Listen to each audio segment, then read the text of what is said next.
My first encounter with the ZTE Nubia Z9 Mini was when I compared its camera to the Xiaomi Mi 4i and the Asus Zenfone 2. And there we found that this camera is not just better than the Mi 4i, it's definitely the best in the sub 20k segment and almost as good as the Galaxy S6. So if you know anything about the smartphone market right now, you would know that it's saying a lot. But then again, that's not all that a smartphone requires. So looking at the ZTE Nubia Z9 Mini, which in itself is a mouthful in terms of the name that it has, if you look at the build quality, on first glance it's very easy to call this phone the best looking phone in the under 20k segment. But when you take a closer look to it, you realize that this glass type back that you see, it's actually glossy plastic, which is really fingerprint intensive, which is not something that we really like. What we do like is the compact design. It's only about a 1 mm taller than the Xiaomi Mi 4i and only 0.4 mm thicker. So that's a very compact design, and this metal on the side looks quite nice. So overall, while the looks are nice, it does have that glossy fingerprint intensive back which we don't like. A very good thing about the Nubia Z9 Mini though is that it has a 5-inch 1080p display, which is almost as good as the Xiaomi Mi 4i. In fact, it's as sharp as the Mi 4i and the colors are as good.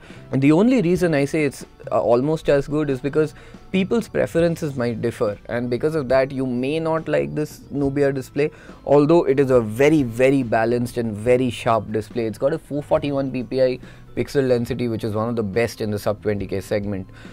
I also quite like the UI simply because it has no learning curve. Nubia UI here is basically stock lollipop which has been given a colorful makeover. So there's no learning curve to it, and because of this display, this UI looks really good. The real pitfall for the Nubia Z9 Mini though is its performance. The Snapdragon 615 SoC with a 2GB RAM has two problems here. One, that the Xiaomi Mi 4i has already done this at a price that is almost 4,000 lower than this, and secondly, that the 615 itself is not the most powerful processor around.